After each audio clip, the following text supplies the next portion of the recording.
नमस्कार विद्यार्थियों। हमने लास्ट काल जो टॉपिक था क्लास की, उसमें मैंने आपको लास्ट बताया था अशोक के अभिलेख। तो आज हम अशोक के जो अभिलेख हैं इनके बारे में विस्तार से चर्चा करते हैं। स्टार्ट कर रहा हूं, बहुत इंपॉर्टेंट टॉपिक। अशोक के जो अभिलेख हैं इनको कुल 3 वर्गों में विभक्त किया गया है और ये 3 वर्ग हैं। अशोक के शिलालेख, दूसरा है अशोक के स्तंभलेख और तीसरा है अशोक के गुहा लेख। तो इन 3 वर्गों में डिवाइड किया गया है अशोक के अभिलेखों को और फिर इनको भी अलग अलग विभक्त किया गया है। शिलालेखों में भी वृहद शिलालेख और लघु शिलालेख, ऐसा ही स्तंभों में है वृहद स्तंभलेख और लघु स्तंभलेख। तो अशोक के जो अभिलेख हैं इनको मुख्यतः 3 वर्गों में हमने विभक्त किया है। शिलालेख जो शिलाओं यानी चट्टानों या पत्थरों पर खुदे हैं बड़े पत्थरों, फिर 2 विभागों में डिवाइड कर दिया गया। वृहद शिलालेख जो बड़ी चट्टानों पे खुदे हैं, लघु शिलालेख जो छोटी चट्टानों पे लिखे हुए हैं। ठीक ऐसा ही वर्गीकरण स्तंभों के लेखों में भी किया गया है। गुहा लेखों में इस प्रकार का कोई वर्गीकरण नहीं। नेक्स्ट देखिए, तो सबसे पहले 1750 ईस्वी में टिफेन थेलर इनको मिला था अशोक का दिल्ली मेरठ का वृहद स्तंभ। तो ये अशोक का खोजा गया सबसे पहला अभिलेख है। दिल्ली मेरठ का जो वृहद स्तंभ है सबसे पहले इसकी खोज की गई। दूसरा देखिए, 1837 में जेम्स प्रिंसेप इन्होंने अशोक के दिल्ली टोपरा वृहद स्तंभ की लिपि को पढ़ा। इस लिपि को पढ़ा सबसे पहले जेम्स प्रिंसेप ने। जो दिल्ली टोपरा का वृहद स्तंभ है इसकी लिपि पढ़ी जेम्स प्रिंसेप ने। लेकिन जेम्स प्रिंसेप ने लिपि पढ़ने के बाद यह बताया कि इन अभिलेखों को खुदवाने वाला श्रीलंका का शासक था तिष्य। लिपि तो पढ़ी प्रिंसेप ने, लेकिन यह बताया कि ये अभिलेख श्रीलंका के शासक तिष्य ने खुदवाए थे। उसका कारण था तिष्य ने भी श्रीलंका में ऐसे अभिलेख लगवाए हैं और तिष्य ने भी अशोक के समान ही उपाधि धारण की थी, देवान पियदस्सी। अशोक की भी उपाधि जो थी वो देवान पियदस्सी की थी और तिष्य ने भी श्रीलंका में जो अभिलेख खुदवाए उसमें उसने उपाधि ली देवान पियदस्सी। देवान पियदस्सी का मतलब होता है देवताओं का प्रिय। तो स्टार्टिंग में कंफ्यूजन हो गया कि ये अभिलेख है किसके। 1915 ईस्वी में बीडल को अशोक का मास्की से एक लघु शिलालेख मिला। मास्की है कर्नाटक में, तो यहां से एक लघु शिलालेख मिला 1915 में बीडल को।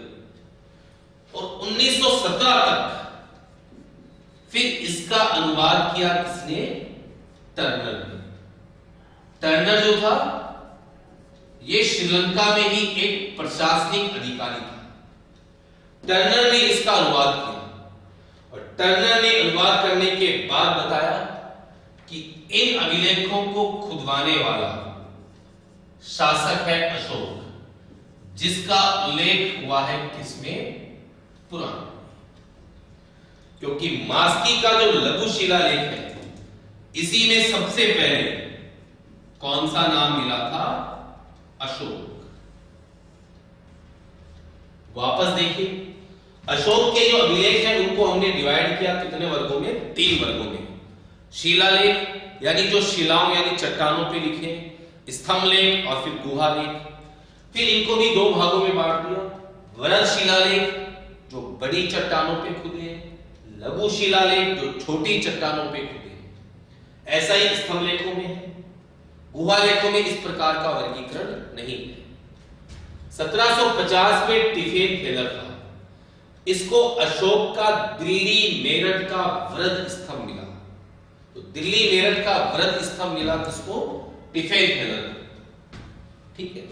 1837 में जेम्स प्रिंसेप ने जो दिल्ली टोपरा का वृहद स्तंभ है, इनके बारे में हम आगे चर्चा करेंगे, स्तंभों लेखों के बारे में।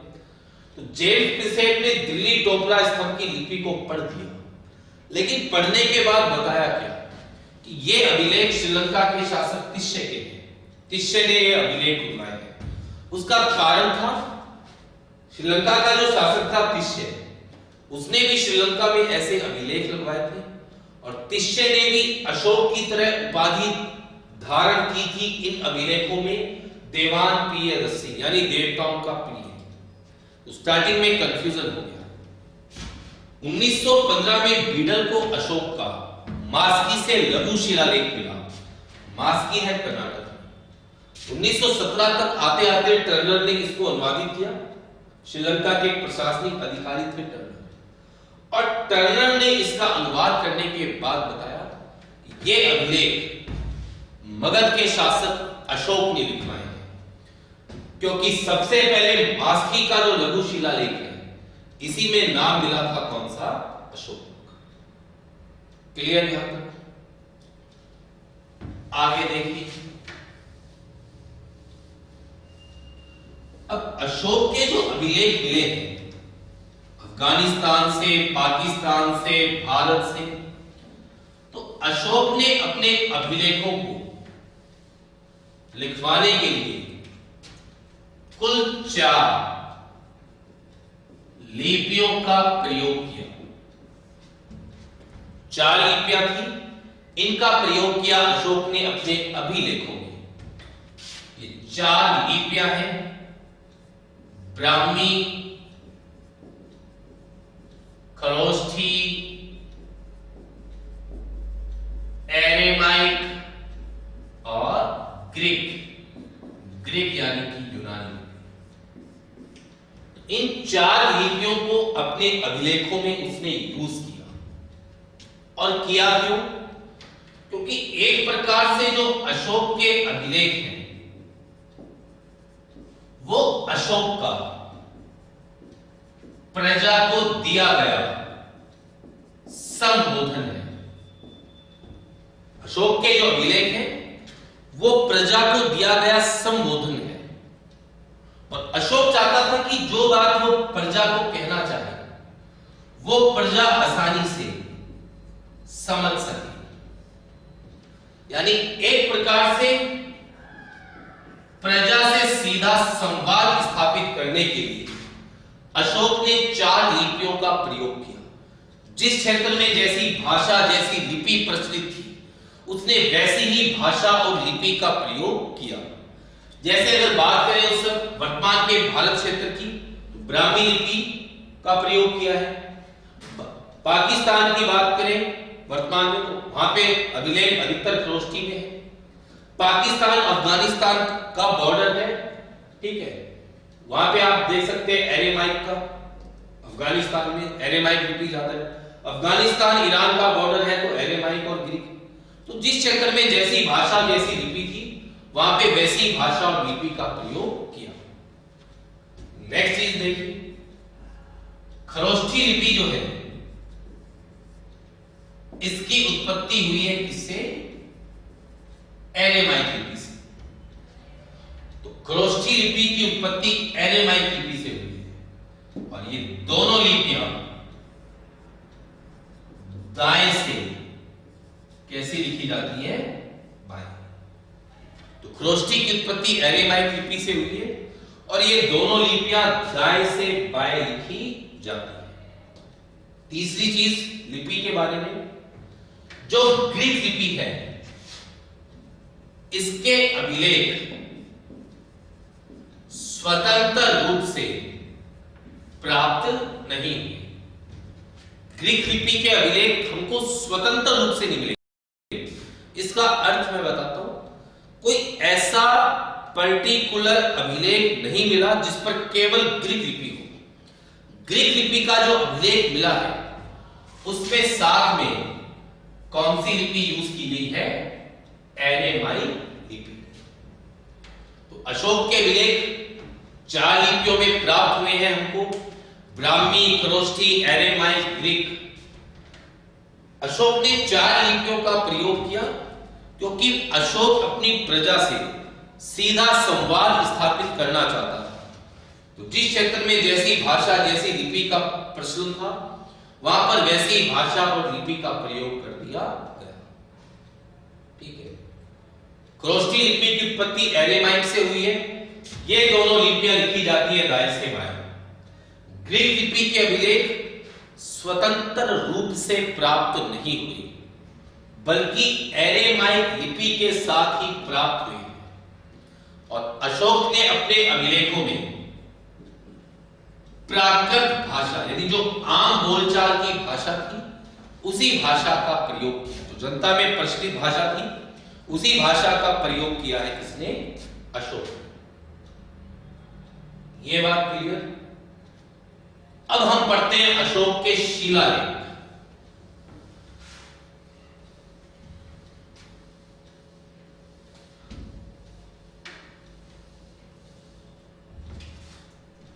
सबसे पहले आते हैं अशोक के शिलालेख।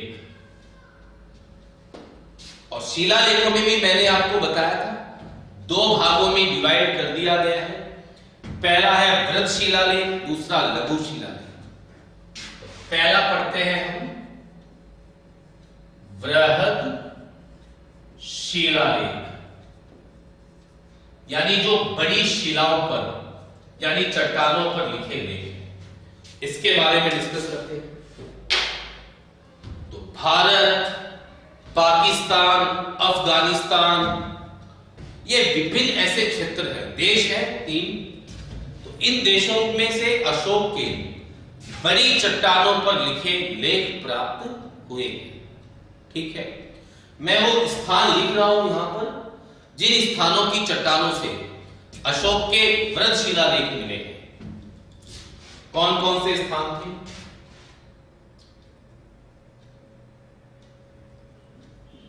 कंधार, शाहबाज गढ़ी,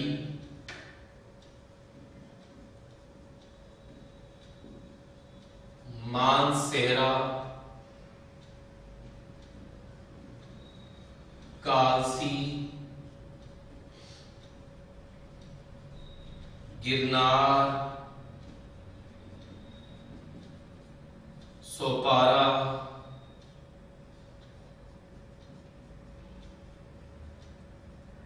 एरागुड्डी,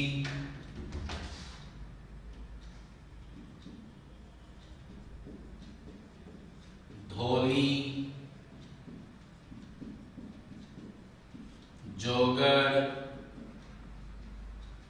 सरनाती। तो ये कुछ ऐसे स्थान हैं जहां से बड़ी चट्टानें मिली हैं और उन बड़ी चट्टानों पे अशोक के अभिलेख लिखे हुए। कंधार जो है दोस्तों अफगानिस्तान में है और कंधार वाला जो चट्टान थी इसकी खोज ये डॉक्टर शलूम बर्गर ने की। शाहबाज गढ़ी, मानसेरा, ये दोनों पाकिस्तान में हैं। अब शाहबाज गढ़ी की जो खोज है वो की थी जनरल कोर्ट ने। मानसेरा वाले की कलिंगम, दोनों पाकिस्तान में है। कालसी उत्तराखंड, इसकी खोज फॉरेस्ट इसने की है। गिरनार पड़ता है गुजरात में, इसकी खोज कर्नल जेम्स टॉड ने। सोपारा जो है ये पड़ता है महाराष्ट्र में, और सोपारा वाले की खोज की है भगवान लाल ने। एर्रागुड्डी आंध्र प्रदेश, इसकी खोज की अनु घोष ने। धौली और जोगड़ ये दोनों पड़ते हैं उड़ीसा में। मैं थोड़ा छोटा लिख रहा हूं क्योंकि बोर्ड थोड़ा छोटा है। धौली और जोगड़ दोनों उड़ीसा में है। धौली की खोज किट्टो ने, जोगड़ वाले की खोज वाल्टर इलियट ने। सन्नाटी है कर्नाटक में, गुलबर्गा डिस्ट्रिक्ट में है। ये भारतीय पुरातत्व विभाग जो था, इसके द्वारा इसकी खोज की। वापस समझना इस चीज को। अशोक के अभिलेखों को 3 भागों में डिवाइड किया। पहला था शिलालेख। शिलालेखों में भी पहला है वृत्त शिलालेख, यानी अशोक के ऐसे अभिलेख जो बड़ी शिलाओं यानी चट्टानों पर है। तो कई स्थान हैं जहां पे ऐसे बड़ी चट्टानें मिली है जिसपे अशोक के लेख लिखे हैं। ये वो स्थान है दोस्तों। कंधार अफगानिस्तान में, डॉक्टर शलूमबर्गर, शाहबाजगढ़ी मानसेरा पाकिस्तान में। शाहबाजगढ़ी की खोज कोर्ट ने मानसेरा की कलिंगम में। इसके अलावा कालसी उत्तराखंड में, इसकी खोज फॉरेस्ट ने। गिरनार गुजरात में दोस्तों, इसकी खोज कर्नल जेम्स टॉड ने। सोपारा महाराष्ट्र में है, इसकी खोज भगवान लाल ने। एर्रागुड्डी आंध्र प्रदेश अनु घोष ने। धौली और जोगड़ उड़ीसा में है। धौली की खोज वाली किट्टो ने, जोगड़ की वाल्टर इलियट ने। सन्नाटी की भारतीय पुरातत्व विभाग। अब आप एक चीज पढ़ते होंगे जब भी आप अशोक के अभिलेख पढ़ते हैं, वृत्त शिलालेख, ऐसा बोल देते 14 वृहद शिलालेख। इसका अर्थ क्या होता है?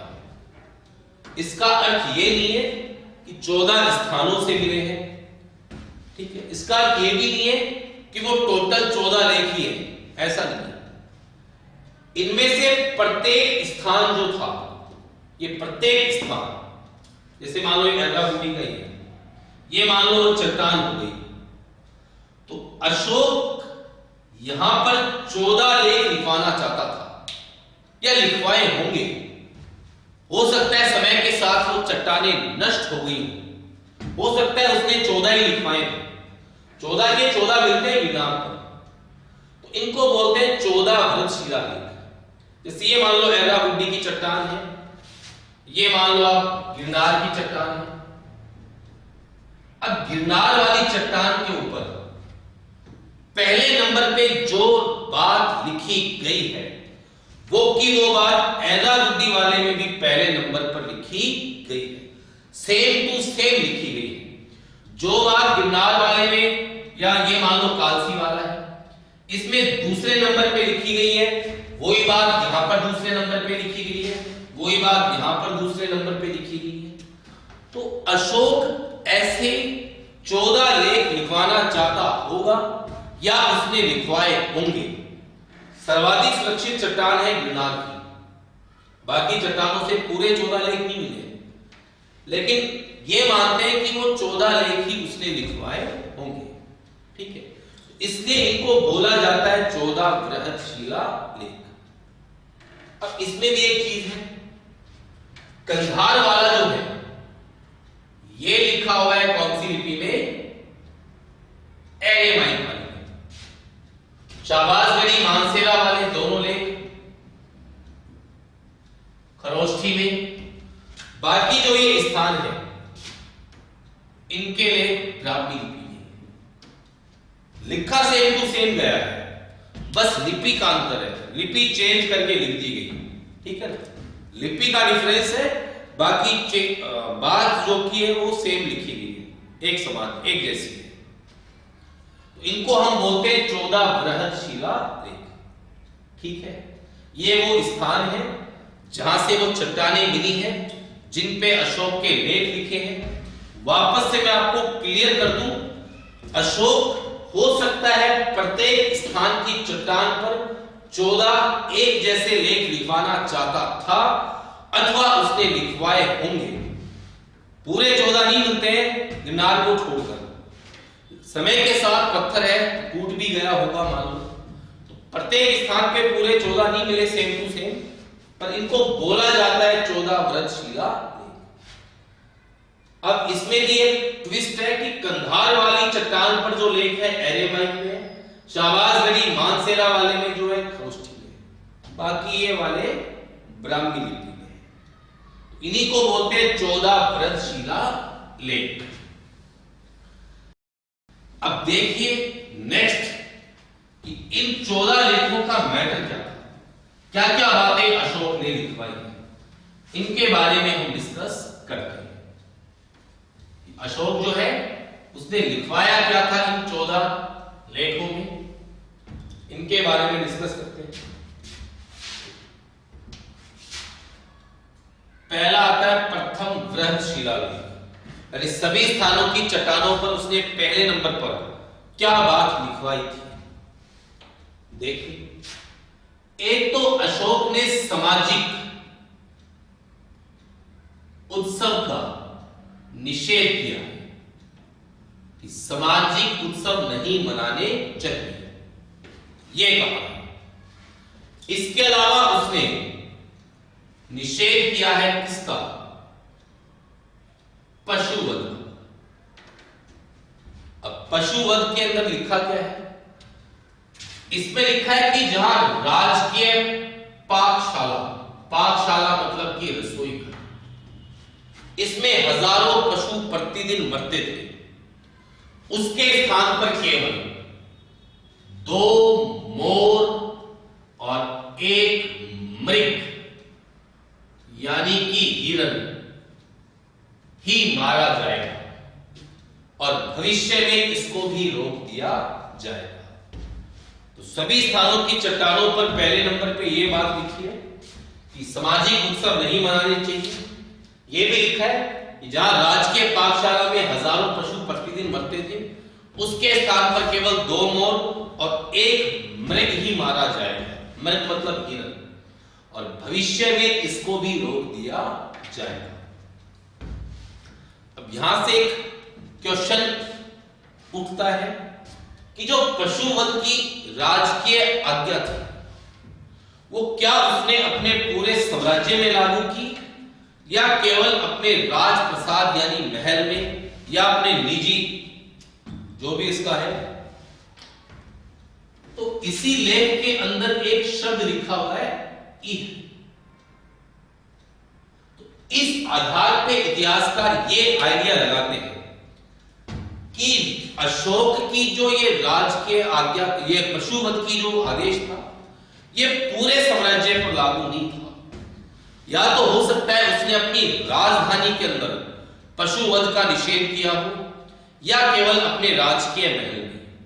ये राजकीय आज्ञा इतने बड़े साम्राज्य में लागू नहीं की गई। ये लिखा हुआ है पहले नंबर पर। अब बात करें दूसरे नंबर पे क्या लिखा है। जो अशोक का दूसरा नंबर का लेख है, उसमें अशोक ने क्या लिखा है, इसमें लिखते हैं। दूसरे नंबर का जो लेख है, इसमें अशोक ने लिखा है कि सीरिया के शासक एंटीयोकस प्रथम तथा मेरे सीमांत पड़ोसी राज्य, जो उसकी सीमा के पास में स्थित राज्य है। अब सीमांत पड़ोसी राज्य कौन कौन से थे जिनका उल्लेख किया है, वो है चोल, चेर पांडे सत्यपुत केरलपुत ताम्रवर्णी और श्रीलंका। क्या लिखा है वापस देखना। सीरिया के शासक एंटीओकस प्रथम के यहां और जो मेरे पड़ोसी राज्य हैं सीमांत राज्य चोल चेर पांडे सत्यपुत केरलपुत ताम्रवर्णी और श्रीलंका, यहां पर मैंने पशु चिकित्सा और मानव चिकित्सा ये उपलब्ध करा दी है। ये लिखा है कि मैंने यहां पर मानव चिकित्सा पशु चिकित्सा उपलब्ध कराई है। मरीजों के उपचार के लिए मैंने क्या बनवाए हैं, औषधालय बनवाए हैं, जड़ी बूटियां बनवाई हैं, सड़कें बनवाई हैं जिनके किनारे छायादार और फलदार वृक्ष लगवाए हैं। यात्रियों के ठहरने के लिए क्या बनवाई है, सराय। ये बात लिखी है दूसरे नंबर के लेख में कि अपने सीरिया के शासक एंटीओकस अपने पड़ोसी राज्यों के यहां मानव चिकित्सा पशु चिकित्सा मैंने अवेलेबल करा दी, औषधालय बनवा दिए, मरीजों के उपचार के लिए जड़ी बूटियां उगवा दी, सड़कें बनवा दी यात्रियों के लिए, छायादार फलदार वृक्ष लगाए हैं, ठहरने के लिए सराय बनवाई है। ये सारी चीजें दूसरे नंबर के लेख पर लिखी हुई है। ठीक है, ये अशोक ने अपने दूसरे नंबर का जो लेख है इसके अंदर इन चीजों को लिखा। बात करें अब तीसरे नंबर की लेख, तीसरे नंबर का जो लेख इसमें अशोक ने लिखा है कि उसने शासन के 12वें वर्ष, ये मैंने आपको मौर्य काल की क्लास में बताया था अशोक ने कि उसका राज्याभिषेक हुआ था 269 ईसा पूर्व। उसने जिन भी घटनाओं का उल्लेख किया है उनकी गणना राज्याभिषेक के वर्ष से की है। तो तीसरे नंबर के लेख में लिखा है कि मैंने शासन के 12वें वर्ष युक्त नामक अधिकारी को यह आदेश दिया, प्रादेशिक और रज्जुक ये भी अशोक के प्रशासन के अधिकारी, इनको आदेश दिया कि वो प्रत्येक 5 वर्ष के बाद निकाले जाने वाली धम्म यात्रा पर जाए। प्रत्येक स्थान पर तो 5 साल के बाद निकाली जाए, लेकिन तक्षशिला और उज्जैन यहां पे 3 सालों के बाद इस धम्म यात्रा को निकाला जाए। बाकी स्थानों पे तो 5 सालों के बाद निकल रही है धम्म यात्रा, तक्षशिला और उज्जैनी में 3 सालों के बाद। इसका कारण आपको मैंने बिंदुसार में पढ़ाया था, सुसीम तक्षशिला का गवर्नर था, अशोक उज्जैनी का, और ये 2 बड़े राजनीतिक केंद्र थे। तो हो सकता है, और मैंने ये भी बताया था कि तक्षशिला में 2 बार विद्रोह हुआ था, दूसरी बार तो खुद अशोक दबाने गया था। हो सकता है दोनों राजनीतिक केंद्रों बड़े केंद्र हो, यहां बार बार विद्रोह की आशंका हो, सॉरी, तो हो सकता है यहां पर 3 सालों के बाद इसलिए निकाल देते हो ताकि लोगों के मन में कोई असंतोष हो, अशोक को उसका पता चल सके। तो ये मैंने आपको 3 अभी उसके वृद्ध शिलालेख बताए। आप इनके स्क्रीनशॉट लेकर बार बार सुनकर रिवाइज कर सकते हैं या लिख सकते हैं। तो ये तो हो गया तीसरा। इसी तीसरे नंबर के लेख में अशोक ने एक चीज और भी लिखी है, और तीसरे नंबर के लेख में उसने लिखी है चीज कि लोगों को अल्प संग्रह करना चाहिए और अल्प व्यय करना चाहिए, यानी ज्यादा चीजों को इकट्ठा न करें, संग्रह न करें और अल्प व्यय करें। ये सीख अशोक ने दी है तीसरे नंबर के व्रत शिलालेख में। अब बढ़ते हैं चौथे के ऊपर। चौथे नंबर के लेख में अशोक ने क्या लिखा है?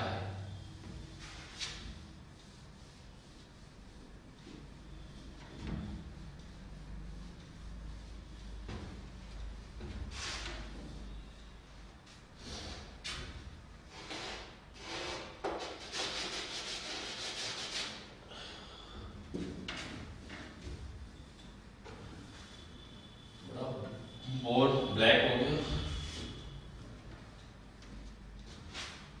चौथे नंबर का जो लेख है, इसमें अशोक ने लिखा है कि रणघोष की बजाय जो धम्म घोष है, इसकी नीति बेहतर होती है। रणघोष मतलब कि विजय प्राप्त करना, हिंसा करना, इसकी बजाय धम्म घोष की जो नीति है ये बेहतर होती है। इसके अलावा अशोक ने लिखा है कि हमको शीलवान आचरण करना चाहिए, अच्छा आचरण करना चाहिए, शीलवान आचरण करना चाहिए और लोगों को दिव्य स्कंद यानी कि जो झांकियां निकाली जाती है उनका दर्शन करना चाहिए। चौथे में अशोक ने लिखा है कि रणघोष की बजाय धम्म घोष की जो नीति है वो बेहतर है।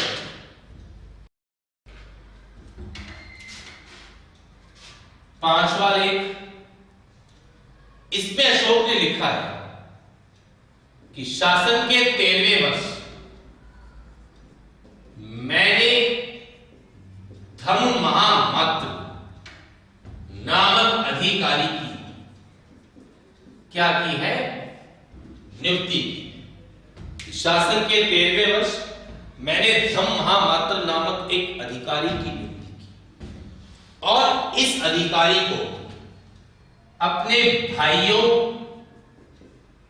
और बहनों के महलों में भी नियुक्त किया है।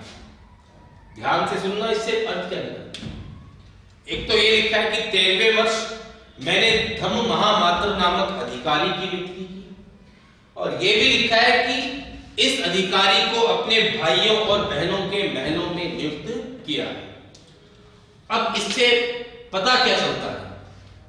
बौद्ध ग्रंथ ये कहते थे कि अशोक ने अपने सभी भाइयों की हत्या करवाई, जबकि खुद 5वें व्रत शिलालेख में अशोक ने उल्लेख किया है अपने जीवित भाइयों का।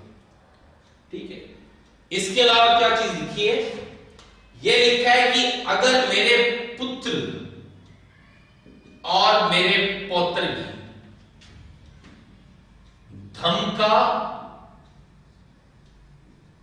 अनुसरण करेंगे, अगर मेरे पुत्र और पौत्र भी धम्म का अनुसरण करेंगे तो कहां जाएंगे? स्वर्ग में। और अगर धम्म यानी धम्म का मतलब धर्म ही है, पाली भाषा में है, और अगर धम्म का अनुसरण नहीं किया तो किस में जाएंगे? नरक में। यानी अशोक के किस अभिलेख से स्वर्ग और नरक की अवधारणा का पता चलता है? कौन से अभिलेख से? 5वें बृहदशिला लेख से। ठीक है दोस्तों, इसके बाद में आता है अशोक का छठा बृहदशिला लेख। तो इसमें अशोक ने प्रतिवेदक नामक अधिकारी से यह कहा है, अशोक ने कहा प्रतिवेदक नामक अधिकारी से कि मैं चाहे साम्राज्य के किसी भी हिस्से में हूं, समझना, मैं चाहे साम्राज्य के किसी भी हिस्से में हूं, चाहे मैं पालकी में हूं, चाहे मैं भोजन कर रहा हूं, चाहे मैं शयन कक्ष में हूं, चाहे मैं शिकार कर रहा हूं, कहीं पर भी हूं, साम्राज्य से जुड़ी सूचनाएं मुझ तक तुरंत पहुंचाई जाए। यह लिखा है छठे बृहदशिला लेख कि मैं चाहे कहीं पर भी हूं, साम्राज्य से जुड़ी सूचना अगर कोई हो तो वो मुझ तक तुरंत पहुंचा दी। 7वें में लिखो, 7वें में लिखा है अशोक ने कि सभी धर्मों को मानने वाले साम्राज्य के सभी हिस्सों में शांतिपूर्वक रह सकते हैं। आप किसी भी धर्म को मानो, आप साम्राज्य के सभी हिस्सों में शांतिपूर्वक रह सकते हो। यह लिखा है 7वें व्रतशिला लेख में। 8वें की बात करें तो 8वें में लिखा है कि मैंने शासन के 10वें वर्ष के बाद क्या निकालना शुरू की है? धम यात्रा। तो धम यात्राएं निकाली जाती थी, पानी पी लेता हूं बस। वो शासन के 10वें वर्ष से निकालनी स्टार्ट। ये लिखा हुआ है अशोक ने 8वें व्रतशिला लेख।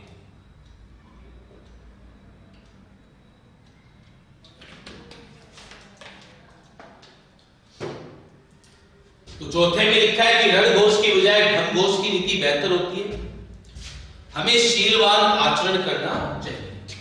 5वें में लिखा है कि शासक के 13वें वर्ष मैंने धम महामात्र नामक अधिकारी की नियुक्ति की। इसे अपने भाइयों और बहनों के महलों में भी नियुक्त किया ताकि वो भी धम का अनुसरण करें। मेरे पुत्र और पौत्र भी ऐसा करेंगे तब तो स्वर्ग जाएंगे, वरना नरक के भागीदार होंगे। 6ठे में प्रतिवेदन नामक अधिकारी से कहा है कि मैं चाहे साम्राज्य के किसी भी हिस्से में हूं, चाहे मैं शिकार पे हूं, चाहे भोजन में हूं, चाहे शयन कक्ष में हूं, चाहे पालकी में बैठा हूं, चाहे मैं उद्यान में हूं, कहीं पर भी हूं, साम्राज्य से जुड़ी सूचनाएं मुझ तक तुरंत पहुंचाओ।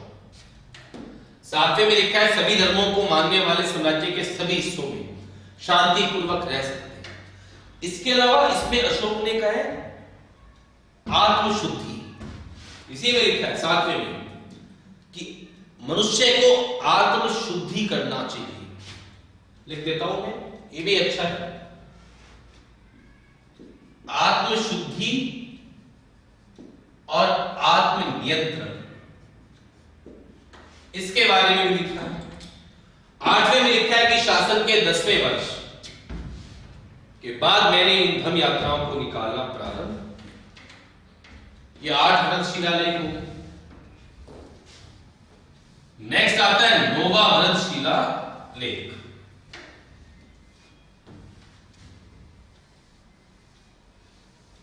इसमें देखिए 9वें में लिखा है कि कुछ स्त्रियां सारहीन मंगल करती हैं,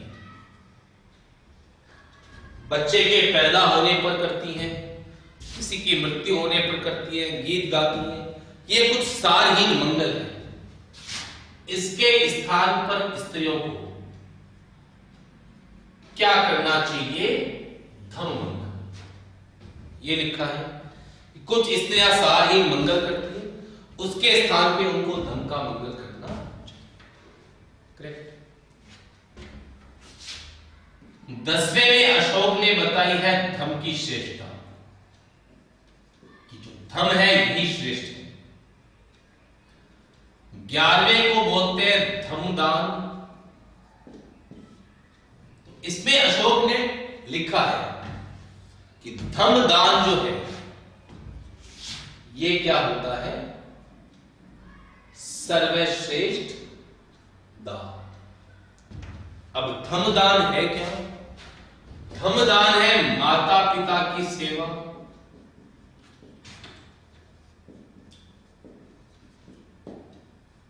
गुरुजनों का आदर, मित्रों की सहायता, ब्राह्मणों और श्रमणों का आदर। ये सब चीजें ही क्या है? धमदान। 12वें को बोला गया है धार्मिक सहिष्णुता का आदेश। इसमें लिखा है, इसमें लिखा है एक धर्म को मानने वाला अगर दूसरे धर्म का अपमान करे तो एक प्रकार से हम अपने ही धर्म को नुकसान पहुंचाते हैं। और आज के संदर्भ में देखें तो ये बात प्रासंगिक है। क्या लिखा है देखो अशोक ने उस समय में, एक धर्म को मानने वाला अगर दूसरे धर्म का अपमान करता है, एक प्रकार से वो अपने ही धर्म को नुकसान पहुंचाता है। इसके अलावा इसमें एक चीज और लिखी, स्त्री अधिकारी का उल्लेख है, उसे लिखा गया है इति छात्य, यानी कि स्त्री महामंत्र। यानी अशोक ने महिलाओं के लिए भी एक अधिकारी की नियुक्ति की। इस अधिकारी को बोला गया इति छात्य या स्त्री महामंत्र। ये हो गए 12वां व्रतशिला लेख। ठीक है, अब आता है दोस्तों 13वां बृहत्शिला लेख।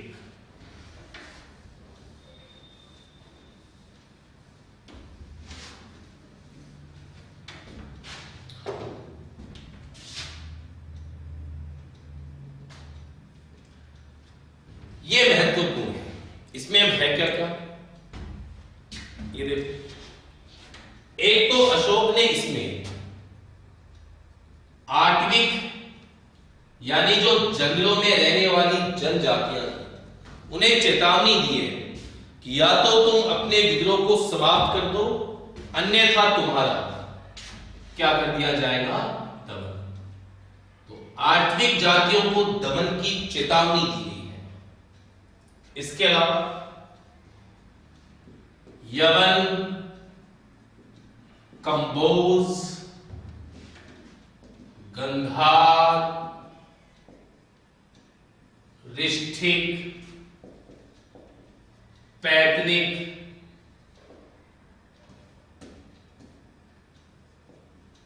पैतनिक यानी पैठन महाराष्ट्र। इसके अलावा नाभापंक्ति, आंध्र, पुलिंद्र इत्यादि क्षेत्र जो है, इत्यादि क्षेत्रों में भी अशोक ने किसका प्रचार कर दिया है दोस्तों, धर्म का प्रचार कर दिया है। 600 योजन तक ये लिखा है कि साम्राज्य के 600 योजन तक उसने धर्म का प्रचार कर दिया। इसके अलावा अपने समकालीन विदेशी शासकों के नाम भी लिखे हैं। जो उसके समकालीन विदेशी शासक थे, उन विदेशी शासकों के उसके द्वारा नाम लिखे गए हैं। सबसे महत्वपूर्ण जो लिखी है कि शासन के 8वें वर्ष के बाद, इनके बारे में हम उसकी विदेश नीति में चर्चा करेंगे। जो नाम लिखे हुए हैं, जैसे कि मैं अभी लिख देता हूं आपको, तो 5 विदेशी शासक थे, उनके भी नाम लिखे हैं। एंटियोकस प्रथम, कहां का शासक, सीरिया। इसके अलावा टॉलमी द्वितीय, फिलोडोल्फस मिस्र का शासक, एंटीगोनस मैसिडोनिया का। इसके अलावा एपिरस मक्का,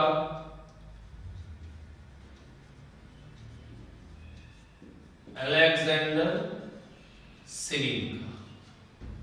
तो इन 5 विदेशी शासकों के नाम भी 13वें वृक्षशिला लेख में लिखे। लेकिन जो सबसे महत्वपूर्ण बात इस 13वें वृक्षशिला लेख में दोस्तों लिखी गई है, वो लिखी गई है अशोक ने कलिंग विजय की, कि मैंने 8वें वर्ष के बाद यानी 261 ईसा पूर्व विजय प्राप्त की। कहां पर, कलिंग। कलिंग पड़ता है उड़ीसा। और इसमें लिखा भी है कि लाखों लोग मारे गए, बहुत घायल हो गए, और सम्राट इस पर अपना क्या व्यक्त करता है दोस्तों, पश्चाताप। अशोक ने अपना पश्चाताप भी प्रकट किया है इसी 13वें वृहदशिला। तो एक तो 8वीं जातियों को विद्रोह दमन की चेतावनी है। जिन स्थानों पे उसने धर्म का प्रचार किया उनके नाम लिखे हैं। 5 समकालीन विदेशी शासकों के नाम लिखे। और सबसे महत्वपूर्ण बात जो लिखी गई है वो कलिंग विजय की लिखी।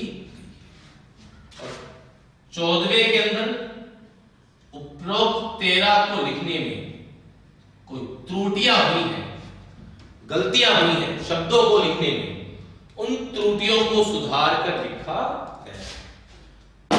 इस प्रकार से ये थे अशोक के 14 वृहदशिला लेख। ऐसा नहीं है कि प्रत्येक स्थान की चट्टान पर 14 मिल गए, क्योंकि सबसे सुरक्षित चट्टान गिरनार की है, गुजरात है।